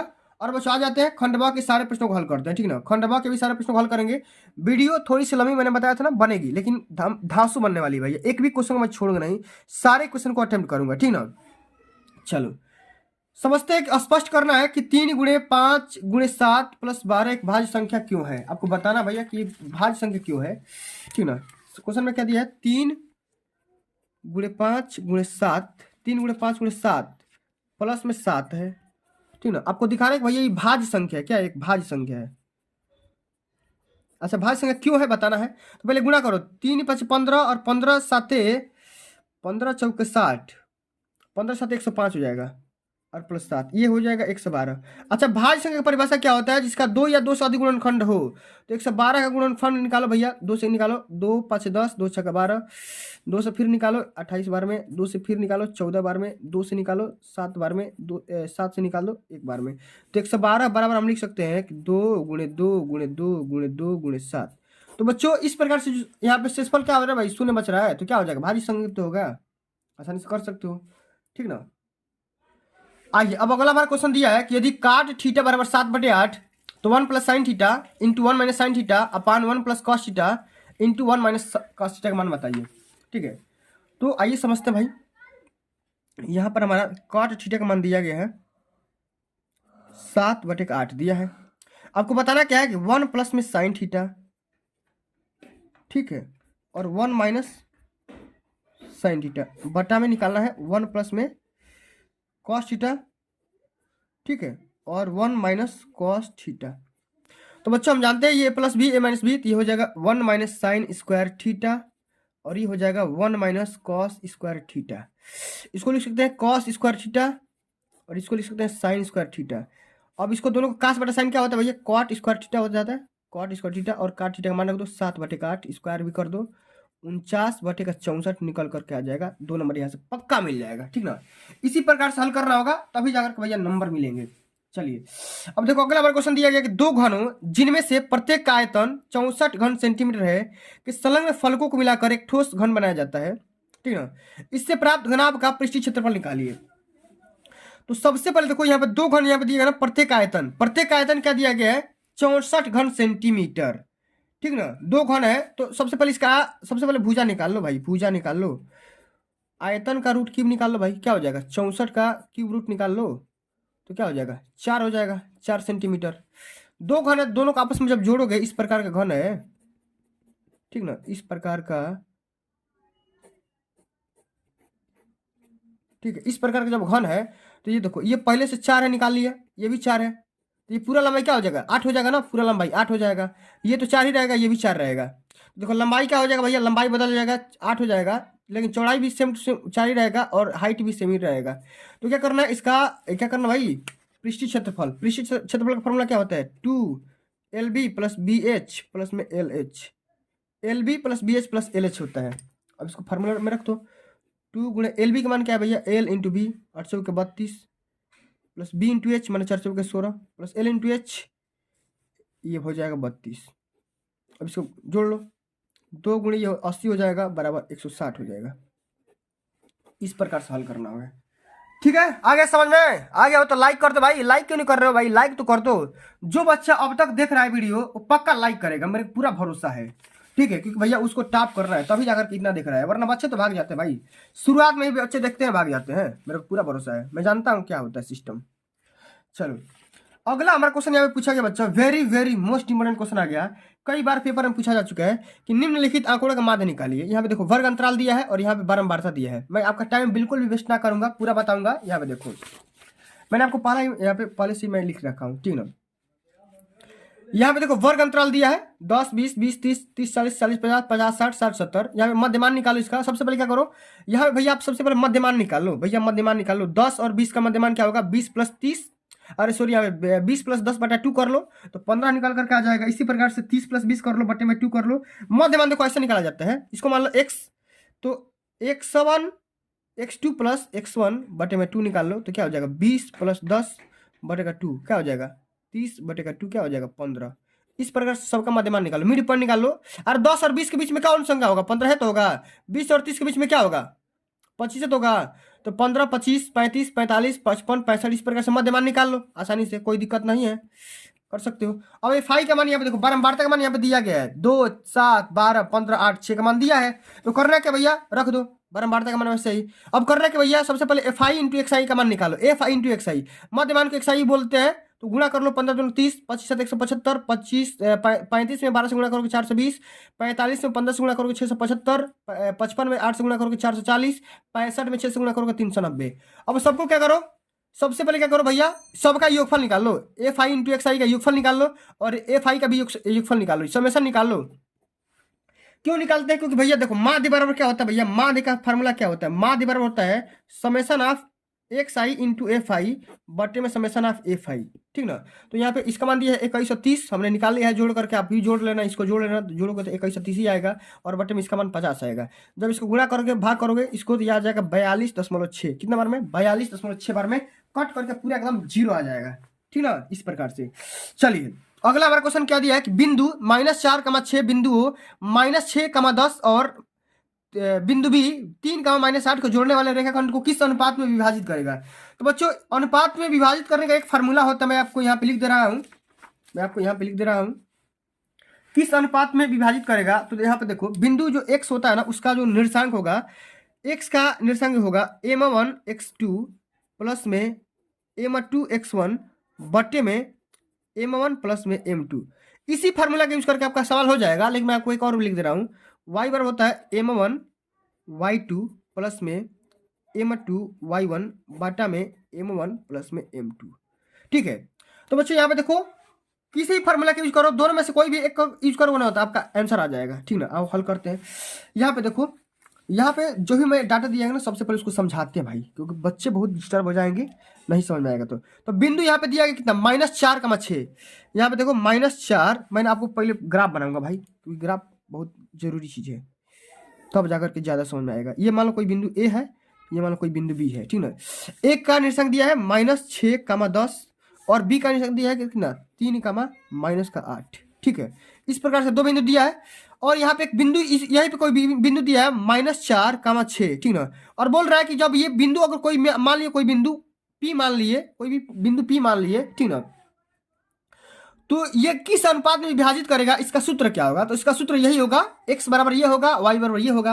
अब चलो यहाँ पे देखो x का मान रखो, x का मान ये हो जाएगा, देखो x का मान ये हो जाएगा ये, और ये y का मान हो गया। इसी प्रकार से ये मान होगा x1 और ये हो जाएगा y1, ठीक ना। इसी प्रकार से ये होगा x2 और ये हो जाएगा y2। ठीक है, अब सबका मान भैया रख दो, सबका मान यहाँ पे रख दो। x1 का मान क्या है भैया, x1 सबसे पहले m का मान यहाँ पे m1, तो ऐसे ही छोड़ दो, अनुपात निकालना है। x2 का मान देखो, x2 का मान क्या हो जाएगा 3, तो 3m1 हो जाएगा ना। फिर यहाँ पे क्या है भैया, क्या है प्लस है, तो प्लस यहाँ पे रखो। फिर यहाँ पे m2 का मान क्या है, m2 का मान ऐसे ही छोड़ दो, और यहाँ पे x2 का मान क्या है, x1 का मान क्या है -6, तो क्या हो जाएगा सीधे सीधे माइनस यहाँ पे 6m2 लिख दो। ठीक ना, सीधे सीधे माइनस यहाँ पे डायरेक्ट मैं लिख दे रहा हूँ, और यहाँ पे m1 प्लस में m2 लिख दो, और ये गुणा करोगे तो ये हो जाएगा 4m1 प्लस में 4m2 बराबर 3m1 माइनस 6m2। ठीक है, अब इसको इधर लाओ तो क्या हो जाएगा भैया, ये हो जाएगा m1 बराबर, इसको इधर फेंकोगे तो क्या हो जाएगा, इसको इधर ले जाओगे तो ये हो जाएगा, जरा ध्यान से समझिएगा। ठीक ना बच्चों, आप लोग एक बात ध्यान से देखो, यहाँ पे देखो बिंदु है ना, यहाँ पे बिंदु -4 यहाँ पे दिया गया है, यहाँ पे ये माइनस है, मैंने 4 लिया था, ये आपको माइनस में 4 लेना है, तो ये आपका माइनस हो जाएगा, और ये भी आपका बच्चों माइनस हो जाएगा। ठीक ना, तो ये क्या हो जाएगा बच्चों, यहाँ पे देखो ये 3m1 है ना, तो इधर ये तो क्या हो जाएगा, ये भी आपको माइनस में आ जाएगा, और माइनस हो जाएगा बच्चों कितना, माइनस में आ जाएगा 7m1, और इसको इधर फेंकोगे तो क्या हो जाएगा, ये हो जाएगा माइनस में 2m2 हो जाएगा, तो माइनस माइनस कैंसिल आउट, तो m1 और बटे में m2 बराबर क्या हो जाएगा, 2/7 हो जाएगा, 2/7 हो जाएगा। इसी प्रकार से हल करना होगा, इस बात को ध्यान में रख लेना। ठीक ना, चलो तो इस वाले फार्मूला का भी यूज कर सकते हो, इस वाले फार्मूला से भी आ जाएगा, कोई दिक्कत की बात नहीं है, मैंने आपको एक फार्मूला यूज करके बता दिया है। अब चलो बच्चों आगे हम बढ़ जाते हैं, अगला जो हमारा क्वेश्चन दिया गया ना, जरा ध्यान से समझिएगा। ठीक ना, अगला हमारा क्वेश्चन क्या है कि x और y में एक ऐसा संबंध बताइए कि बिंदु x y बिंदु 3,6 और -3,4 से समदूरस्थ हो। तो सबसे पहले यहाँ पे ग्राफ समझो, डायग्राम समझ लोगे आ जाएगा। मान लो इसको a मान लो, ठीक ना, इसको a मान लो, a का निशान दिया गया 3,6, और इसको आप b मान लो, इसका निशान कितना दिया है -3,4, और ये आपका कोई बिंदु है, इसको आप c मान लो, इसको मान लो x, y। अब देखो जब a से हम मिला रहे हैं ना, a का निशान ये मान लो, a से मिला रहे हैं, तो जितना दूरी ये होगा ना उतना दूरी ये b से होगा। ठीक ना, ये b का निशान, तो देखो जितना दूरी ये होगा उतना दूरी ये होगा, माने जितना दूरी AC होगा ना, जितना दूरी AC होगा उतना ही दूरी क्या होगा, BC होगा। अब बताओ बच्चों, बताओ मैंने आपको क्या, आप अभी जस्ट हमको बताया था कुछ समय पहले कि दो बिंदुओं के बीच की दूरी कैसे निकालते हैं, दो बिंदुओं के बीच की दूरी निकालने का फॉर्मूला मैंने क्या बताया था, आप सभी को बताया था ना, x2 माइनस में x1 का होल स्क्वायर प्लस में y2 माइनस y1 का होल स्क्वायर, और इसका रूट निकाल दो। ये होता है AB का कोई भी फार्मूला निकालने का, दूरी निकालने का। ठीक है, तो यहाँ पे x2 का मान रखो। ठीक ना, तो सबसे पहले क्या करो, सबसे पहले करना क्या आप सभी को, इसमें से इसको घटाओ, तो ये हो जाएगा बच्चों x। ठीक ना, ये हो जाएगा x -3 का होल स्क्वायर प्लस में y -6 का होल स्क्वायर बराबर, इसी प्रकार से हो जाएगा x + 3 का होल स्क्वायर, ये माइनस माइनस प्लस हो जाएगा, प्लस क्या हो जाएगा y -4 का होल स्क्वायर। ठीक है, इस प्रकार से अब ये रूट आपस में कैंसिल आउट हो जाएंगे, तो बच जाएंगे यहाँ पे देखो x² + 9 - 6x plus y² plus में 36 माइनस ये 12y, कैसे होगा, a² + b² मैंने 3 का स्क्वायर करोगे तो 9 माइनस 2ab, मैंने 2 3 6 हो जाएगा, 6 × x 6x हो जाएगा। इसी प्रकार से इसका भी फार्मूला हल कर सकते हो। इतना तो भैया आप समझ ही रहे हो। ठीक ना, वीडियो बहुत ज़्यादा लंबा बन जाएगा ज़्यादा समझाऊंगा तो। इसी प्रकार से x² + 9 प्लस में 6x प्लस x² प्लस में ये क्या हो जाएगा 8, माइनस में ये क्या हो जाएगा, सॉरी यहाँ पे प्लस हो जाएगा 16, और ये हो जाएगा माइनस में 8y। ठीक ना, इस प्रकार से। अब देखो x² से x² कैंसिल आउट, 9 से 9 कैंसिल आउट। ठीक ना, इसी प्रकार से अब आगे हल कर लेते हैं, जरा सब ध्यान से समझिएगा आप लोग। ठीक ना, एकदम पूरा बेसिक से समझेंगे, परेशान नहीं होना है। ठीक है, अब चलो करना क्या है, यहाँ पे देखो -6 है, यहाँ भी -6 है, तो ये आ जाएगा तो माइनस में 12x हो जाएगा।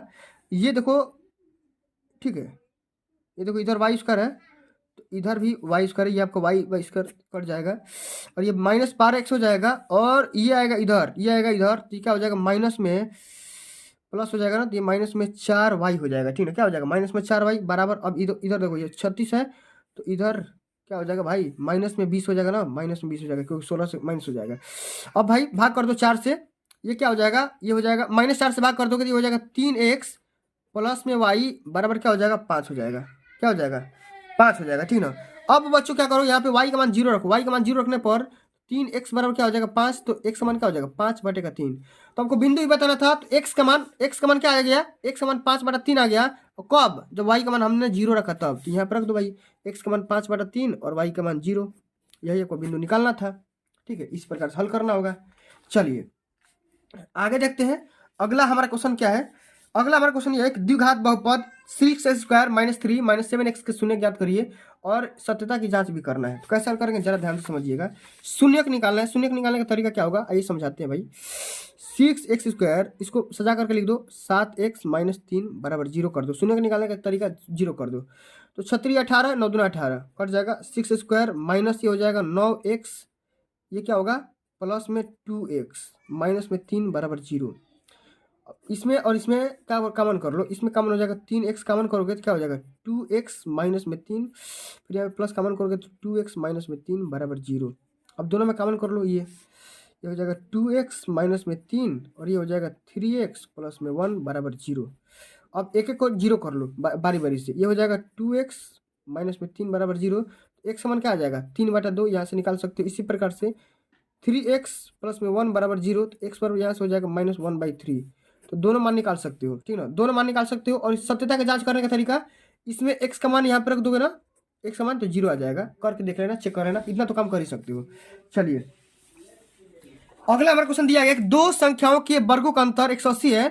छोटी संख्या का वर्ग बड़ी संख्या का 8 गुना है, तो दोनों संख्याएं निकालिए। तो हम यहाँ पे दोनों संख्याओं का वर्ग मैं यहाँ पे बता दे रहा हूँ। देखो यहाँ पे दोनों संख्याओं के वर्गों का अंतर, सबसे बड़ी संख्या को x मानेंगे और छोटी संख्या को y मान ले रहे हैं। इसका अंतर दिया है कितना 180 दिया है। अब बच्चों करना क्या है आप सभी को जरा ध्यान से समझिएगा, बिल्कुल बेसिक भाषा में समझाऊंगा, ठीक ना। इसमें करना क्या होगा, यहाँ पे देखो छोटी संख्या का जो वर्ग दिया है ना, यहाँ पे छोटी संख्या का वर्ग जो दिया है ये बड़ी संख्या का 8 गुना के बराबर है, यानी 8x के बराबर है। तो y² के बराबर पे 8 जगह 8x रख दो, ये हो जाएगा x² माइनस में 8x बराबर में 180।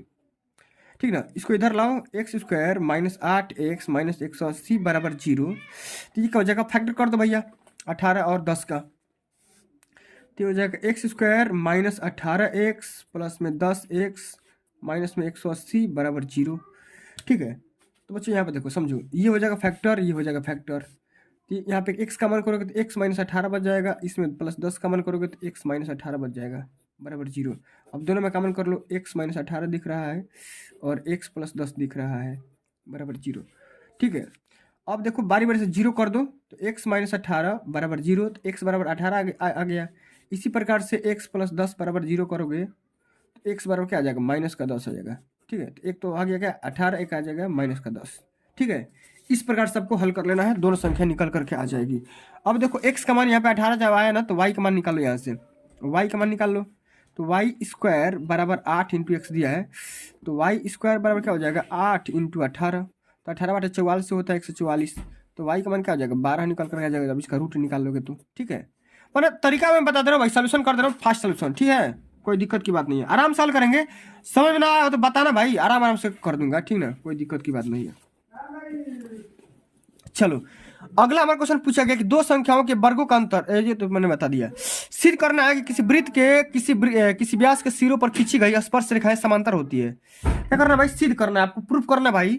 प्रूफ क्या करना है कि किसी भी, देखो यहाँ पे भाई क्या प्रूफ करना है, प्रूफ करना है किसी वृत्त के व्यास के, देखो किसी वृत्त के भाई व्यास के सिरों पर खींची गई, सिरों पर खींची गई जो भी दो समांतर रेखाएं हैं, इसका मान लो ये O है, ये A मान लो, ये B मान लो।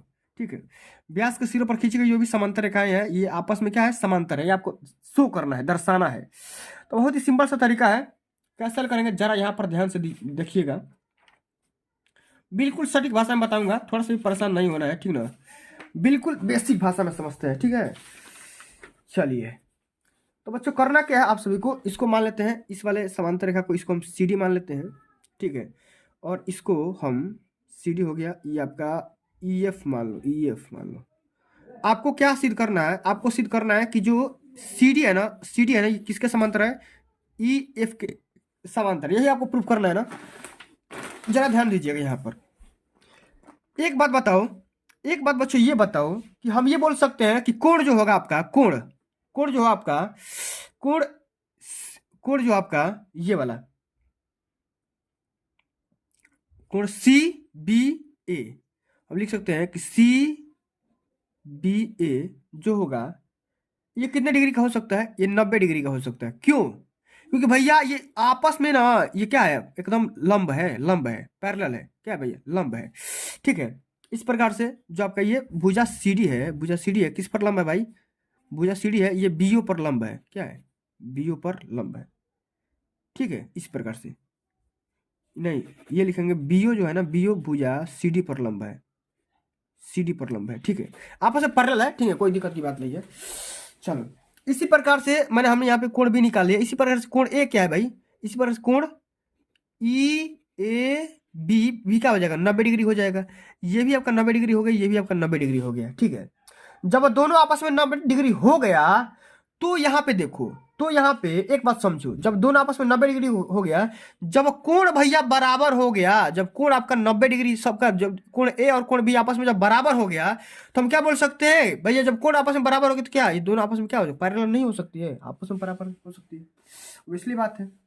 ठीक है, चलिए, इसी प्रकार से अगला हमारा क्वेश्चन यहाँ पे दिया गया बच्चा, ध्यान से समझिएगा।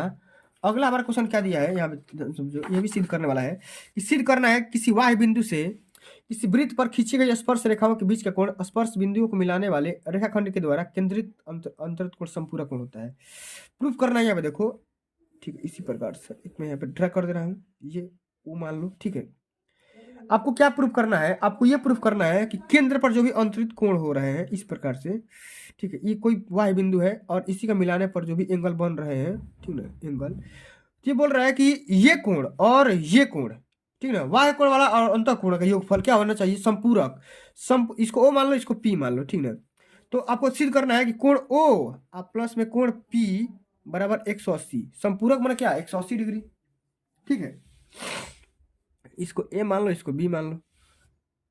ठीक है, तो हम ये बोल सकते हैं कि कोण कोण ओ ए पी, ठीक है, कोण हम बोल सकते हैं कि कोण ओ ए और पी, ठीक ना, हम ये बोल सकते हैं कि देखो ये जो कोण होगा बच्चों, इस पे क्या होगा? 90 डिग्री का कोण बनाएगा। ये क्या होगा? ये आपका 90 डिग्री का कोण बनाएगा। कोण ओ ए पी बराबर कोण इसी प्रकार से ओ बी पी बराबर क्या हो जाएगा? 90 डिग्री हो जाएगा। दोनों आपस में कोण एकदम समकोण हो जाएंगे।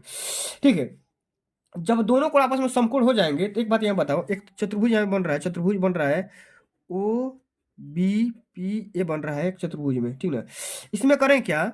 इसमें करें क्या? अब देखो, किसी भी चतुर्भुज के चारों कोणों का योगफल कितना होता है? चारों कोणों का योगफल कितना होता है भाई? कितना होता है बताओ तुम? 360 होता है ना। तो हम लिख सकते हैं कोण ओ प्लस में कोण बी प्लस में कोण पी और प्लस में कोण ए बराबर क्या हो जाएगा? 360 हो जाएगा। अब मैंने आपको क्या बताया था? कोण ए प्लस में कोण बी, कोण ए प्लस कोण बी आपस में जब बराबर है और दोनों कोण 90 के हैं, दोनों कोणों का योगफल कितना होगा? कोण ए प्लस में कोण बी, कोण ए कोण बी क्या हो जाएगा भैया? 90 180 हो जाएगा। तो कोण ओ प्लस में कोण बी क्या हो जाएगा? 360 में से 180 घटा दोगे तो क्या हो जाएगा? 180 नहीं हो जाएगा। अब भैया मैंने आपको क्या बताया था? यही आपको सिद्ध करना था। देखो ऊपर में आ गया कि ना आ गया? तो अगर वीडियो समझ में आ रहा है तो भाई लाइक कर दो, क्योंकि बहुत ज़्यादा मेहनत लग रहा है भाई। ठीक है ना, चलिए आगे देख लेते हैं। अगला हमारा क्वेश्चन क्या है कि एक थैले में 3 लाल और 5 काली गेंदें हैं। इस थैले में से एक गेंद यादृच्छिक निकाली जाती है। ठीक है, तो इसकी प्रायिकता क्या होगी? लाल गेंद हो, लाल नहीं हो। देखो कुल गेंदों की संख्या, अगर हम बात करें कुल गेंदों की संख्या क्या हो जाएगा भाई? कुल गेंद की संख्या 3 + 5 8 हो जाएगा। कुल गेंद 8 हो जाएगा। और खाली लाल के प्रायिकता क्या होगा भाई? लाल आने का प्रायिकता क्या होगा? तो प्रायिकता क्या हो जाएगा भाई? लाल की क्या है? 3 को है और टोटल क्या है? 8, तो 3/8 लाल आएगा।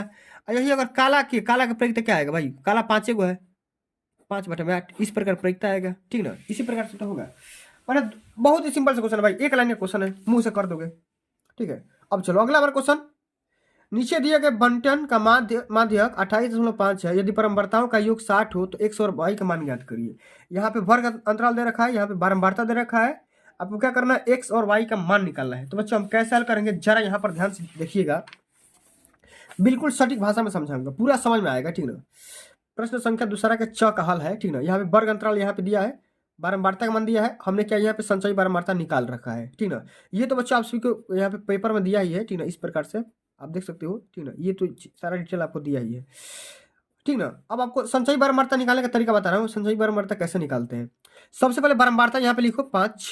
ठीक ना, और 5 के नीचे क्या है? 5 के नीचे x है ना, तो उसको जोड़ करके यहाँ पे लिख दो 5 + x। ठीक, अब फिर इसको 5 प्लस एक्स प्लस इसको जोड़ो, तो उसको नहीं जोड़ना है, यहाँ पे देखो 5 हो गया, ये 5 प्लस एक्स हो गया ना। अब इसमें क्या करो, ये इसको जोड़ दो, इसको क्या करो, इसको जोड़ दो, ठीक है, इसको जोड़ो तो ये हो जाएगा x प्लस 25। फिर इसको जोड़ दो तो ये हो जाएगा इतना। फिर इसको इसका साथ जोड़ दोगे तो x प्लस वाई प्लस 40 हो जाएगा। फिर इसको जोड़ दोगे तो x प्लस वाई प्लस 45 हो जाएगा। अब देखो इतना हो गया ना, कोई दिक्कत की बात नहीं है। संचयी परमाणु निकालने का तरीका मैंने बता दिया, इसी प्रकार से निकालते हैं। अब चलिए तरीका समझो, तरीका क्या रहने वाला है भैया, तरीका क्या रहने वाला है भैया, उसको जरा गौर से समझिएगा, बिल्कुल सटीक भाषा में समझाऊंगा, पूरा समझ में आएगा, ठीक ना। वीडियो को लाइक करना मत भूलिएगा। यहां पर ध्यान दीजिएगा, ये देखो, ये जो आपका एंगल होता है ना, ये जो आपका होता है ना, ये जो पॉइंट होता है, ये जो आपका पद होता है, यही पद इसके बराबर होता है। यहाँ पे देखो लिखा भी गया है, यहाँ पे देखो कि नीचे दिए गए बंटन का माध्यक 28.5 है और बरम्बारताओं का योगफल कितना है भैया, 60 है। ठीक है, क्या है भैया, 60 है। तो हम ये बोल सकते हैं बारंबारता का योगफल, हम ये बोल सकते हैं कि x प्लस वाई प्लस 45 बराबर क्या हो जाएगा, 60 हो जाएगा। तो हम यहाँ से x प्लस वाई का मान निकाल सकते हैं, 60 माइनस 45, तो x प्लस वाई बराबर क्या हो जाएगा, 15। इसको इक्वेशन फर्स्ट मान लो, ठीक है। अब बच्चों करना क्या है कि जो अभी आपका माध्यक होता है, माध्यक का फार्मूला क्या होता है बच्चा, माध्यक फार्मूला होता है l प्लस में n/2 माइनस सी एफ, ठीक ना, बट्टे में क्या होता है, एफ इंटू एच होता है। अब देखो एल कहाँ से आएगा, एन कहाँ से आएगा, सी एफ कहाँ से आएगा, एफ कहाँ से आएगा, एच कहाँ से आएगा, इसको जरा समझिएगा। और एम आई का मान तो दिया ही है, देखो एम क्वेश्चन में क्या दिया है, एम आई का मान दिया है कितना, 28.5। अच्छा अब यहाँ पे ध्यान दो, जब यहाँ पे देखो, जब आपको यहाँ पे दे रखा है भैया, आपको मैंने क्या बताया था, आपको मैंने बताया था यहाँ पे देखो माध्यक दिया है कितना, 28.5। 28.5 जब दे रखा है तो भैया आप ये देखो कि 28.5 किसके नजदीक है, किसके नजदीक है, तो आप यहाँ पे नोटिस करो कि ये 20 के नजदीक है। किसके नजदीक है, 20 के नजदीक है।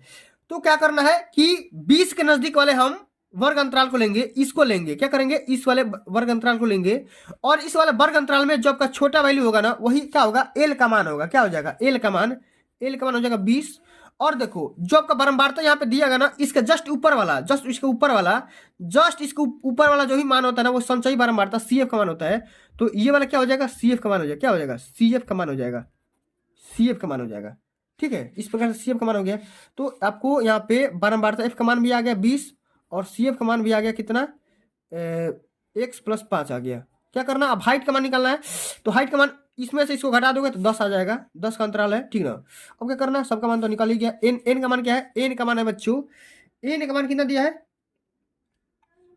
एन का मान दिया है 60, एन का मान कितना दिया है 60, और n/2 का मान जब निकालो तो क्या आ जाएगा, 30 आ जाएगा।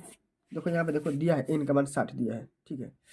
पूरा योगफल निकालोगे तो 60 आएगा, यहाँ पे इसका भी मान निकालोगे तो 60 ही आएगा, n/2 का मान निकालोगे 30 आ जाएगा। अब सबका मान रखो भाई आराम से। एम आई का मान क्या आ जाएगा, एम आई का मान 28.5, एल का मान कितना दिया है, एल का मान दिया है 20, n/2 का मान 30, माइनस सी एफ का मान यहाँ पे देखो x प्लस 5, तो मैं कर दो -5। अब देखो एफ का मान कितना दिया है 20, एच का मान कितना दिया है, एच का मान 10 दिया है, ये 10 से कटा दो 2 बार में, ठीक है। अब ये क्या हो जाएगा, इसको इधर लाओगे तो ये हो जाएगा 8.5, ये हो जाएगा 25 माइनस एक्स बटा का 2।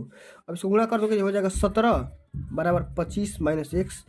एक्स बराबर क्या हो जाएगा, 25 माइनस 17, एक्स बराबर क्या हो जाएगा 8। एक्स बराबर तो मैंने निकाल लिया 8।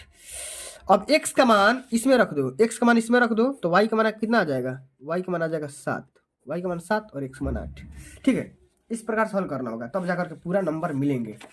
ठीक है, चलिए अब बच्चों हम आगे बढ़ जाते हैं। अगला हमारा क्वेश्चन पूछा गया कि 2 अंकों की एक संख्या एवं उसके अंकों को उलटने पर बनी संख्या का योग 66 है।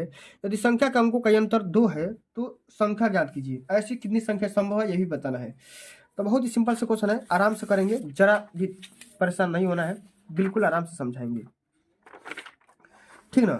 यहाँ पर समझिएगा, 2 अंकों की संख्या, हम सबसे पहले संख्या ही मान लेते हैं कि माना संख्या x है।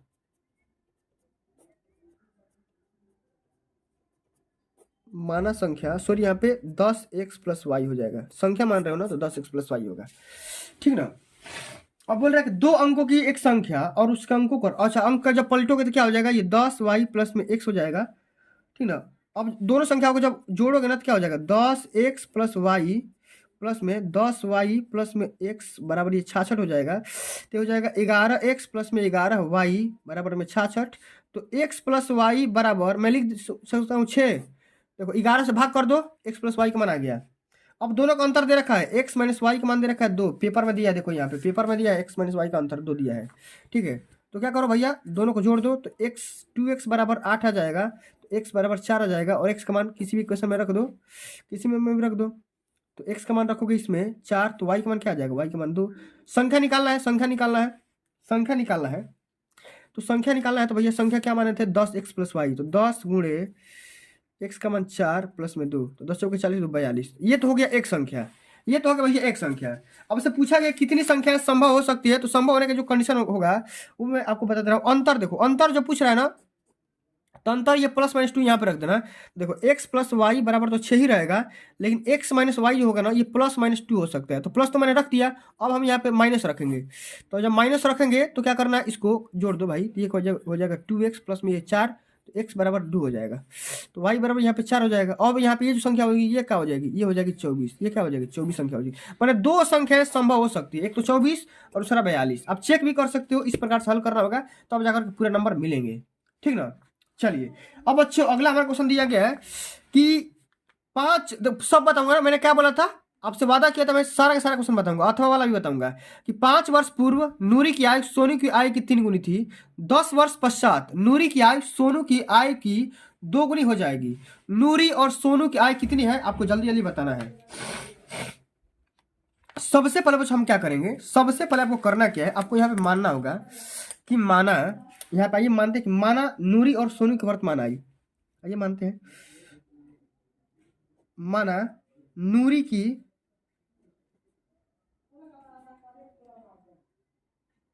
वर्तमान आय x वर्ष मान लो, और सोनू का मान लो कितना, y वर्ष मान लो। ठीक ना, इतना हो गया y वर्ष। अब पूछा गया देखो 5 वर्ष पहले, 5 वर्ष पूर्व नूरी की आय सोनू की आय की 3 गुनी थी। तो यहाँ पे देखो सोनू की आय ये है, नूरी की आय ये है। अब 5 वर्ष पहले से आय क्या हो जाएगा, 5 वर्ष पहले ये x वाई माइनस 5, ये x माइनस 5 हो जाएगा। और जो सोनू की आय थी, सोनू की आय की 3 गुनी थी, सोनू की आय की ये 3 गुनी थी, तो भैया 3 से इसमें गुणा करना। ठीक ना, 3 से इसमें गुणा करना, इसी प्रकार से हल करना, बिल्कुल भी डिस्टर्ब मत होना। ठीक ना, इसमें गुणा, एक मिनट ध्यान से क्वेश्चन को पढ़ते हैं, एक बार और ध्यान से पढ़ते हैं, उसके बाद हल करेंगे। बोलता है कि 5 वर्ष पूर्व नूरी की आयु सोनू की आयु की 3 गुनी थी, तो 5 वर्ष पहले, ठीक ना, 5 वर्ष पहले मैंने क्या माना कि नूरी की जो वर्तमान आयु है x है, ठीक ना, और सोनू की वर्तमान आयु y है। तो 5 वर्ष पहले नूरी की, सॉरी मैंने बस खाली पलट करके लिख दिया था, कोई दिक्कत नहीं है, इसमें गुणा हो जाएगा, कोई दिक्कत नहीं है। मैंने क्या बोला था, यहाँ पे देखो x माइनस 5 सोनू का, ये देखो नूरी का क्या हो जाएगा भैया, ये तो नूरी का हो गया, ये सोनू का रख दो, यहाँ पे बराबर कर दोगे, तो सोनू की आयु की 3 गुनी थी, कौन, ये 3 गुनी थी, तो 3 में इससे गुणा कर देना, कोई दिक्कत नहीं है। ठीक ना, अब करने के बाद यहाँ पे हल कर लेते हैं, x माइनस 5 बराबर ये हो जाएगा 3y माइनस 15, ये हो जाएगा x माइनस 3y बराबर में क्या हो जाएगा, माइनस का 10 हो जाएगा। पहले इक्वेशन मान लो। इसी प्रकार से अगला हमारा क्वेश्चन दिया गया है इक्वेशन कि 10 वर्ष पश्चात नूरी की आयु सोनू की आयु की दोगुना हो जाएगी। अब 10 वर्ष बाद वर्तमान आयु x माने हो 10 वर्ष क्या हो जाएगा, x प्लस 10 हो जाएगा, और ये क्या हो जाएगा y प्लस में 10 हो जाएगा, बराबर करेंगे।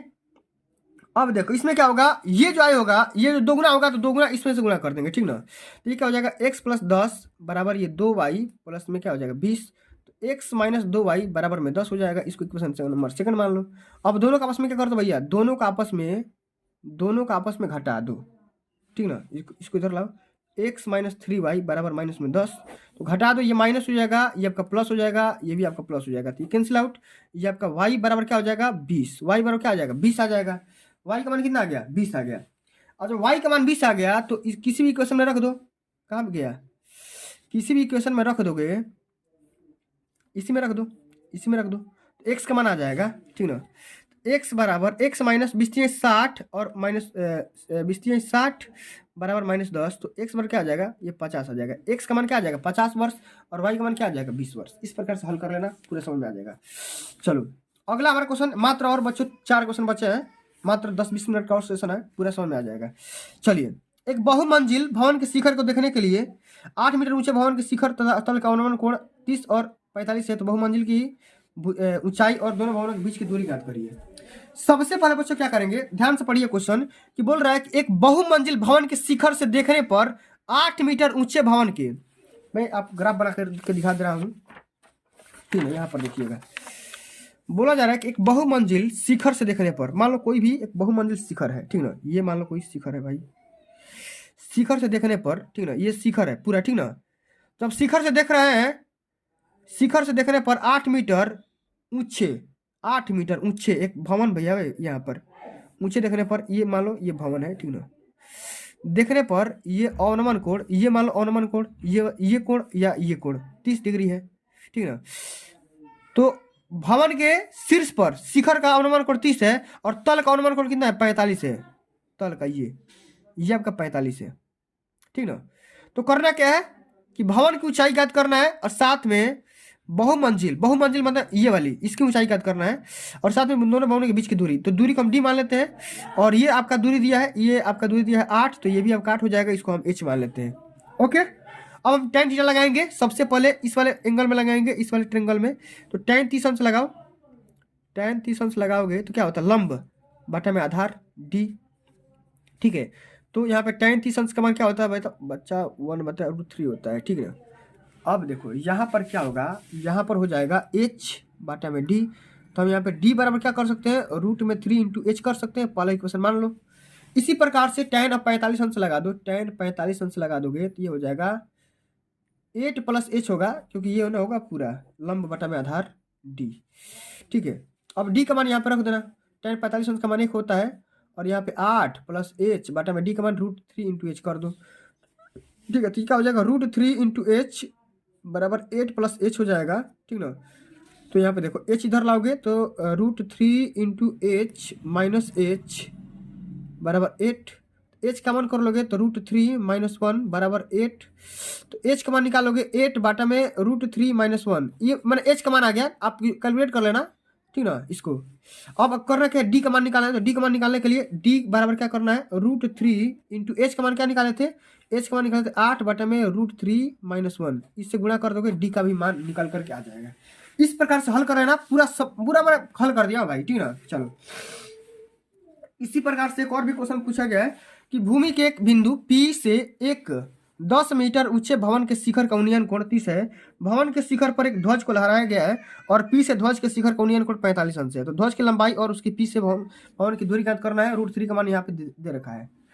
बिल्कुल सेम वही वाला क्वेश्चन है, आराम से हल करेंगे, जरा से भी परेशान नहीं होंगे। अथवा वाला क्वेश्चन है, चौथा का अथवा वाला क्वेश्चन है। देखो, भूमि के एक बिंदु P से, ठीक ना, भूमि के एक बिंदु P से, जैसे मान लो यहाँ पे ये कोई बिंदु P है, ठीक ना, यहाँ पे कोई बिंदु हम P मान ले रहे हैं, ठीक ना।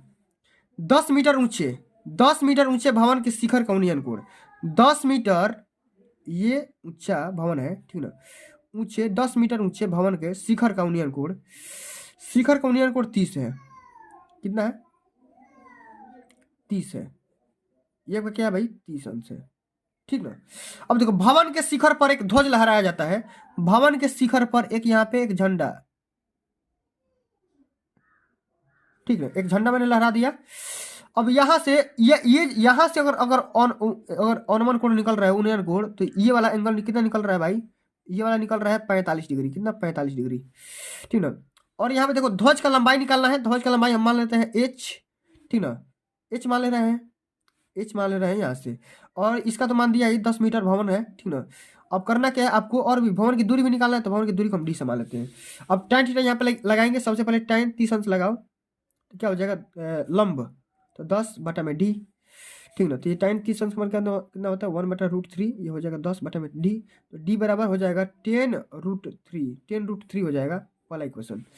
इसी प्रकार से tan 45 डिग्री लगा दोगे, ठीक ना, ठीक हो जाएगा लंब, यानी कि 10 + h बटा में d, ठीक है। तो tan 45 का मान 1 बटा में 10 + h बटा में d का मान 10√3 रख दो, h यानी कि 10√3 बराबर 10 + h। तो h बराबर क्या हो जाएगा, h बराबर हो जाएगा बच्चा 10√3 - का 10 हो जाएगा, अब करना क्या होगा, 10 कॉमन कर लोगे तो √3 माइनस का 1 हो जाएगा, यानी कि एच का मान क्या हो जाएगा 10 गुणे, अब देखो √3 का मान यहाँ पर रखना होगा 7.321 माइनस 1, तो यहाँ पे रख लो। एच का मान क्या आ जाएगा, एच बराबर आ जाएगा 10 गुणे, घटा दोगे तो 0.732 आ जाएगा, तो एच का मान क्या आ जाएगा, एच का मान आ जाएगा 7.32 आ जाएगा। सेंटीमीटर चाहे मीटर में जो भी दिया है लिख लेना आसानी से, ठीक ना। करना क्या है, आपको बीच की दूरी मैंने निकाल कर दिखा दिया, और अब बताना है भवन की ऊंचाई, यानी एच बताना है, भवन की ऊंचाई, अरे सॉरी यहाँ पे ये देखो भवन की दूरी बताना है, और ध्वज की लंबाई भी बताना है, ध्वज की लंबाई। अब यहाँ पे एच का मान इसमें रख दो, एच का मान इसमें रख दो, किसमें, इसमें रख दो, इस वाले में रख दोगे तो आपका मान आ जाएगा, इस वाले में रख दो तो एच का मान आ जाएगा, यानी कि एच बराबर हो जाएगा, सॉरी यहाँ पे एच तो मैंने निकाली है, डी का मान निकाला है ना, दूरी निकाला है ना, भवन की दूरी निकालना है, तो दूरी बराबर यहाँ से रख दो, दूरी तो भाई मैंने तो निकाली थी पहले ही, कोई दिक्कत नहीं भाई। चलो अगला हमारा क्वेश्चन, मात्र और दो क्वेश्चन बच गए। अगला हमारा क्वेश्चन ये बोल रहा है कि एक बर्तन एक उल्टे शंकु के आकार का है, इसकी ऊंचाई 8 सेंटीमीटर है, और इसके ऊपर ही जो खुला हुआ है सिरे की त्रिज्या 8 सेंटीमीटर है, यह ऊपर तक पानी भरा हुआ है। जब इस बर्तन में शीशे की कुछ गोलियां डाली जाती है तो प्रत्येक 0.5 सेंटीमीटर त्रिज्या वाले गोला है डाली जाती है, तो इसमें से भरे हुए पानी के 1/4 भाग बाहर निकल जाता है, तो बर्तन में डाली गई शीशे की गोलियों की संख्या कितनी होगी आपको बताना है। बहुत ही सिंपल से क्वेश्चन है, आसान भाषा में बताऊंगा, पूरा समझ में आएगा, ठीक है, पूरा समझ में आएगा, इस बात की पूरी गारंटी है। सबसे पहले बच्चों हम यहाँ पे डायग्राम बनाएंगे, लिखा गया है कि बर्तन के उल्टे शंकु के आकार का है, एक बर्तन उल्टे शंकु का आकार का है, ठीक ना। उल्टे शंकु मतलब शंकु कैसा होता है, शंकु ऐसा होता है, ठीक ना, ठीक ना, शंकु ऐसा होता है, लेकिन बर्तन आपको ऐसा बनाना है, ठीक ना। बर्तन शंकु आपको कैसा होता है, शंकु, सॉरी यहाँ पे शंकु ही ऐसा होता है, शंकु ही ऐसा होता है भाई, शंकु ही ऐसा होता है, लेकिन उल्टे शंकु का आकार का है, मतलब बर्तन ऐसा है, बर्तन कैसा है, ऐसा है, बर्तन ऐसा है, ठीक है।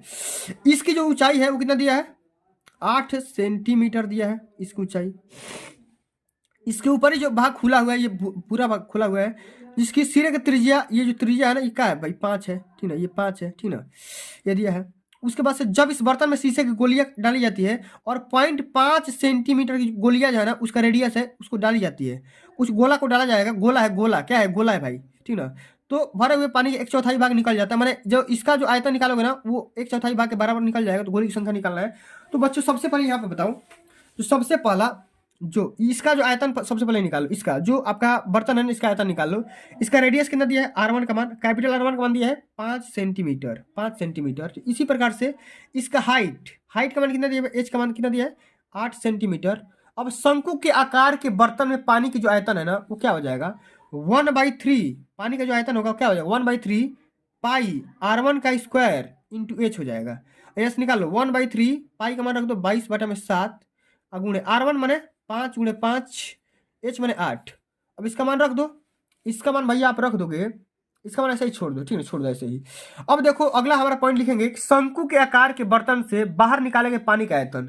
पानी का आयतन कितना निकला था बाहर, 1/4 भाग बाहर निकल जाता है, यहाँ पे देखो लिखा गया है 1/4 भाग बाहर निकल जाता है। तो 1/4 भाग जो बाहर निकलेगा तो क्या निकलेगा, यहाँ पे देखो 1/4 भाग बाहर निकलेगा, और इसमें लिखेंगे 1/3 गुणे। अब देखो जो वो तो क्या था, वो क्या था भाई, बाहर निकलेगा तो कितना निकल सकता है, इसी प्रकार से 1/3 22/7 क्या होता है पाई आर स्क्वायर एच निकालेंगे, तो पाई आर स्क्वायर मैंने 5 गुणे 5 इंटू एच, इतना भाग भैया क्या हो जाएगा बाहर निकल जाएगा, इतना घन सेंटीमीटर यहाँ पे लिख लो, ये भी घन सेंटीमीटर ही है। इसको जब हल कर लेते हैं तो क्या हो जाएगा 1/3 गुणे 22/7 गुणे ये हो जाएगा 50, ठीक है ना, क्योंकि 4 दूना कट जाएगा 8 बार में, 25 दूना 50 हो जाएगा, इतना सेंटीमीटर घन सेंटीमीटर निकल करके आ जाएगा। अब बच्चों एक बात और बताओ कि शीशे की जो गोलियां है ना उसकी त्रिज्या कितना दिया है, स्मॉल R1 की मान दिया है 0.5 सेंटीमीटर, ठीक ना। अब इसका आयतन निकालो भैया, आयतन निकालो, गोले का आयतन क्या होता है 4/3 पाई R1 का क्यूब होता है, तो 4 सॉरी यहाँ पे R2 है, ये R2 मान लो, तो 4/3 पाई का मान रख दो यहाँ पे 22/7 गुणे R2 का मान क्या है भैया, R2 का मान 0.5 का होल क्यूब कर दो, ठीक है। अब बच्चों इसको आप ऐसे ही छोड़ सकते हो, ठीक ना, इसको आप ऐसे ही छोड़ देना, ठीक है। अब बच्चे एक बात और बताओ, यहाँ पे ध्यान दो, या आप इसको ऐसे करने का तरीका यहाँ पे देखो 4/3 गुणे 22/7 गुणे, देखो यहाँ पे देखो 0.5 गुणे 0.5 गुणे 0.5। अब देखो 5 चौके 20, ये हो जाएगा 2 और 2 5 10, ठीक ना, ये हो जाएगा, एक हो जाएगा, एक हो जाएगा, और 1 × 5.5 हो जाएगा। तो मैं इसको 60 फॉर्म में लिख दे रहा हूँ कि 22/7 गुणे क्या हो जाएगा भाई, 22/7 गुणे ये हो जाएगा 50, क्या हो जाएगा 50 हो जाएगा। ठीक है, 10.5 हो जाएगा, छोड़िए यहाँ पे क्या हो जाएगा 10.5 हो जाएगा, और यहाँ पे 1/3 से गुणा कर देना। ठीक है, इतना घन सेंटीमीटर। ठीक है, अब बच्चों बताओ, ये हो जाएगा छोटी वाली गोली का आयतन। छोटी वाली गोली का आयतन आपने इतना निकाल लिया है, और जो बड़ा वाला बर्तन है ना, उसका आयतन आपने कितना निकाला था, उसका आपने आयतन निकाल लिया था इतना। ठीक है, इतना कितना, इतना। तो अब देखो क्या करना भैया, आपको क्या करना है, संख्या निकालना है ना। तो संख्या निकालने का तरीका क्या होता है, बड़ा वाला में से माने भी बड़ा में से छोटा भी भाग कर दो। तो भी बड़ा क्या है, 1/3। ठीक ना, और ये वाला है भाई, इतना भाग बाहर निकल जाता है। ठीक, क्या हो जाएगा, गुणे 22/7 गुणे 50, और बटे में 1/3 गुणे 22/7 गुणे 0.5। तो ये से ये कट जाएगा, और 50 बटे में 0.5 गुणा कर दोगे, भाग कर दोगे, ठीक हो जाएगा, 100 गोली निकल करके आ जाएगा। कितना हो जाएगा, 100 गोली निकल करके आ जाएगा। इस प्रकार से आप सभी को हल करना होगा, तभी जाकर के समझ में आएगा। मैंने क्या किया कि मैंने ऊपर का जो भी आयतन था ना उसको निकाल लिया, और गोली का आयतन था उसको निकाल लिया, भाग कर दिया, आंसर आ जाएगा। बहुत सिंपल से क्वेश्चन है, थोड़ा भड़काऊ क्वेश्चन है, लेकिन आपको डरना नहीं है। आगे देख लेते हैं, अंतिम नंबर क्वेश्चन क्या है। एक गोलाकार कांच के बर्तन की एक बेलन के आकार की गर्दन, जिसकी लंबाई 8 सेंटीमीटर है और व्यास 2 सेंटीमीटर है, जबकि गोलाकार भाग का व्यास 8.5 सेंटीमीटर है, तो इसके भरे जा सकने वाले पानी की मात्रा माप कर एक बच्चे ने यह ज्ञात किया कि इस बर्तन का आयतन 345 वर्ग सेंटीमीटर है। तो जांच कीजिए कि बच्चे के उत्तर सही है या नहीं। यह मानते हुए कि उपयुक्त आंतरिक मान पाई का मान इतना है। ठीक है, ठीक ना, आपको बताना है कि भाई इतना है कि नहीं है, ये आपको बताना है। ठीक ना, चलिए हम समझते हैं भाई कि बच्चा ने आंसर सही दिया कि नहीं दिया। तो कैसे हल करेंगे, जरा यहाँ पर आप ध्यान से समझिएगा। ठीक ना, बिल्कुल बेसिक भाषा में समझाऊंगा, पूरा बात समझ में आएगा। एक गोलाकार कांच का बर्तन है, एक गोलाकार क्या है भैया, एक कांच का बर्तन है। ठीक ना, यहाँ पे गोला, इसका कुछ रेडियस होगा।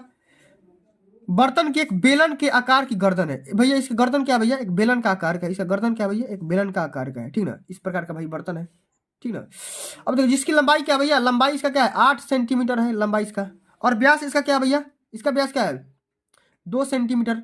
इसका व्यास क्या है, इसका व्यास 2 सेंटीमीटर है, जबकि जबकि गोलेकार भाग का व्यास, इसका व्यास है 2 सेंटीमीटर, और गोला वाला क्या है भैया 0.0 कितना दिया है 2 सेंटीमीटर इसका व्यास दिया है, और जबकि गोलेकार भाग का व्यास दिया है 8 सेंटीमीटर। तो ऊपर वाला का दिया है 2, ऊपर वाला का दिया है 2, और नीचे वाला का दिया है 8। यहाँ पर समझ लेते हैं पहले क्वेश्चन, 8.5 ही दिया है।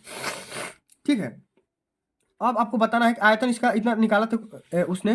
तो सबसे पहले बच्चों हम यहाँ पे करें क्या, ध्यान समझिएगा। सबसे पहले आपको यहाँ पे करना क्या होगा, D1 का मान माने बड़ का पहले गोला का मान निकालो, पहले इसका D1 का मान निकालो। D1 का मान निकालो, कितना दिया है, D1 का मान दिया है आप सभी को यहाँ पे क्वेश्चन में 2 सेंटीमीटर, छोटे वाले का निकालते हैं। ठीक ना, उसके बाद से R1 का मान निकाल लेते हैं। R1 का मान यहाँ पे निकल जाएगा 1 सेंटीमीटर, क्योंकि D/2 होता है। इसी प्रकार से उसका ऊंचाई का मान कितना दिया है 8 सेंटीमीटर दिया है। ठीक ना, 8 सेंटीमीटर दिया है। ठीक है, इसका पहले V1 निकाल लो, किसका, इसका वाला बेलन का। ठीक ना, बेलन का भैया, ये जो बेलन है ना, इसका पहले आयतन निकालो, क्या होता है 1/3, क्या होता है सॉरी, यहाँ पे ये होता है πr1² होता है। तो 22/7 रख दो, नहीं तो 3.14 रख दो, गुणे आर का मान क्या है 1 × 1 कर दो, गुणे एच का मान कितना 8। अब इसको जब हल करोगे तो आ जाएगा 25.12 घन सेंटीमीटर, इतना आ गया।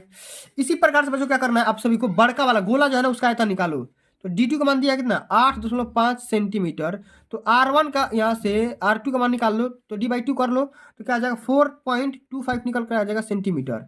ठीक ना, इतना हो गया, R हो गया 4/3 πr³ होता ना, πr³, R निकाल लिया। ठीक ना, तो इसका निकाल लो भैया V2 का मान निकाल लो, 4/3 पाई माने 3.14 गुणे R³ माने 4.25 का होल क्यूब। ठीक है, इतना हो गया। अब बच्चों जब इसको हम हल करेंगे तो इसका आंसर क्या आ जाएगा, इसका आंसर आएगा 321.39 आ जाएगा। ठीक है, इतना घन सेंटीमीटर। अब बच्चों बताओ कुल आयतन बच्चे ने क्या निकाला था, कुल आयतन बच्चे के द्वारा जो निकाला गया था, यहाँ पे देखो कॉलम भी खत्म हो रही है। कुल आयतन V1 प्लस में V2 निकाल लो, तो 321, अरे सॉरी ऊपर वाला क्या है भैया 25.12 प्लस में 321.39। जब आप इसको जोड़ोगे ये हो जाएगा, ये हो जाएगा 6, ये हो जाएगा 4। ठीक है, ये हो जाएगा 346 दशमलव, ये हो जाएगा कितना भाई ये हो जाएगा 3 एक 4 9 2 11 माने 5 हो जाएगा। ठीक है, इस प्रकार से आप सभी का आंसर होगा 346.51 होगा, जो कि बच्चे ने कितना निकाला था 345 निकाला था। तो बच्चे ने क्या गलतियां किया था भाई, इतना ना निकाल करके इतना ही निकाला था।